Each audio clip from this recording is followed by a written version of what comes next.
Try that again. Good afternoon, everyone. Shalom. I'm Shosh Badrosian from the National Public Diplomacy Directorate. I'll take a few questions after a couple of very brief points to share with you.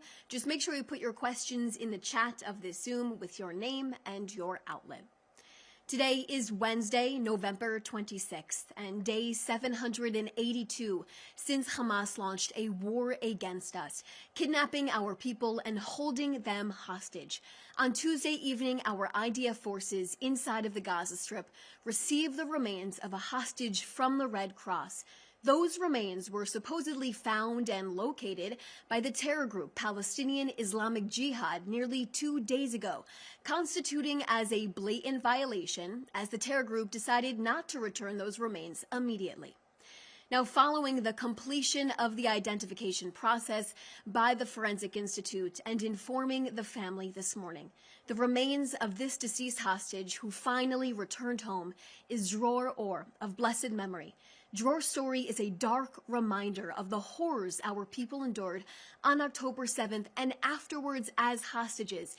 It's also a reminder of the sickening, grotesque, and barbaric actions Hamas and its Palestinian terror alliances took on October 7th to brutalize our people, murder them for being Jewish, and massacre them in ways we will never forget.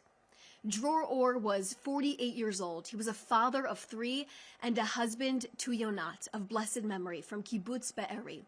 Dror worked for many years at the Be'eri dairy and specialized in cheese making there. He even spent time in Italy to understand the craft of it. He was also a chef and a yoga teacher.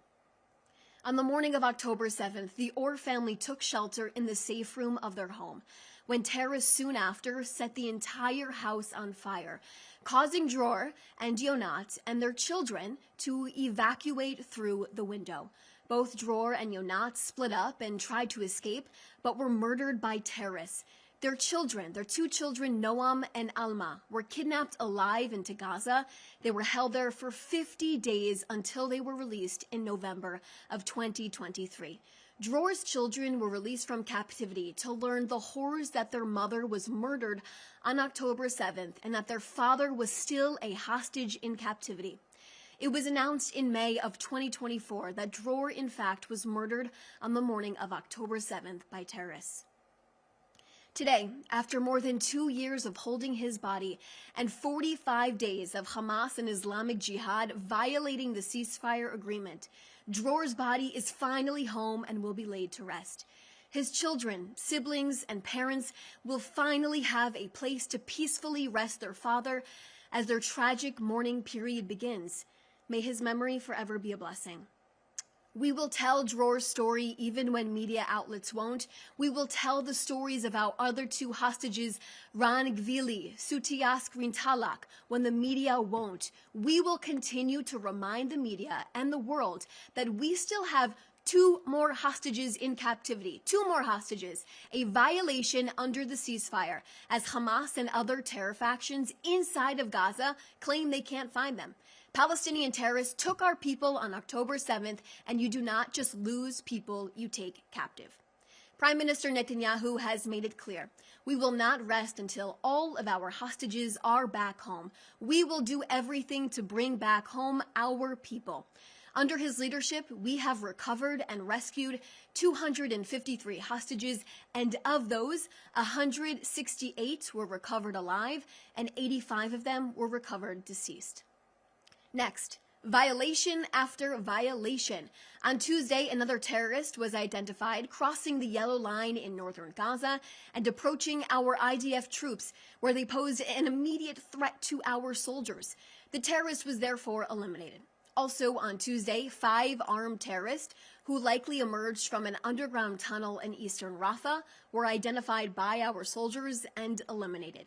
Meanwhile, this morning, our IDF observation post in eastern Rafah identified 6 additional terrorists who likely also emerged from a nearby tunnel operating in the area. Following that identification, the IDF struck the terrorists while they attempted to flee. Now, following that strike, it was determined 1 terrorist was eliminated in a structure and 3 others were eliminated by our troops in a close quarters encounter.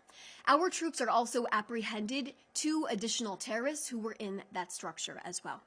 Over the past week, the IDF eliminated more than 20 terrorists and apprehended 8 additional terrorists who attempted to flee from underground terror infrastructure in that area.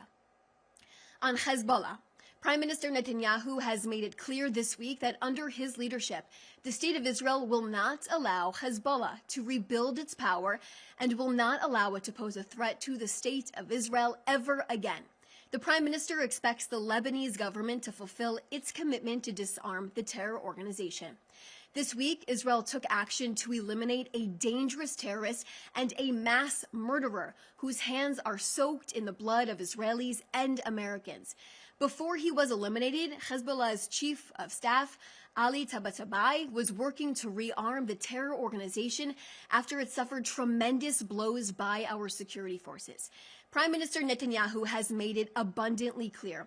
Israel operates without depending on anyone, and immediate actions to thwart attacks are carried out automatically by the IDF.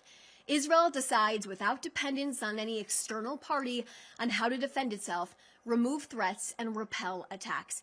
Israel is responsible for its own security and will secure all of its borders. That's why Israel is continuing to strike terrorism on several fronts. And I'll take a few questions.